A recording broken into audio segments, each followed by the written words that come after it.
Fəxrəddin Abbasovun unutduğu bir məsələ var ki, Talışlar həm də Azərbaycanın başlanğıcıdır. Yəni bu gün Azəri dediyimiz, Azərbaycan dediyimiz bütün terminologiya, bütün milli xəttlər Talışlardan başlayıbdır.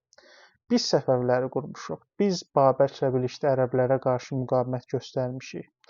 Biz hazırki Talış mahnıları Azərbaycan mahnısı kimi tərcümə edilərək verilib, hansı ki, Aşıq Malalan və digər mahnılar bunlar Talışların xalq mahnılarıdır və Sovet dövründə saxtalaşdırılaraq Azərbaycan mahnısı kimi təqdim edilib. Novruz bizə aid bayramdır və bu yenə də saxtalaşdırılaraq türklərinki kimi göstərilir.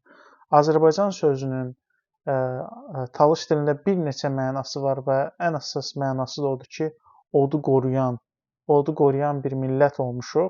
Yəni bu zərdüştlükdən gələn bir ənənədən formalaşan bir addır və bizə verilən bu ad belə Talış adındadır. Fəxrəddin Abbasovun unutduğu bir şeydir ki, Azərbaycan demək Talış deməkdir. Yəni Azərbaycanın bütün tarixi Talış tarixidir. Hazırda gördüyünüz Azərbaycan Talışların davamıdır və bizim bu dövlətə daha çox haqqımız çatır, nəinki türklər və digər millətlər. Yəni bizim burada payımız daha böyükdür. Mən demirəm biz Yerazlar kimi, Naxçıvanlar kimi hər yanı qəsb eləməliyik, xeyr.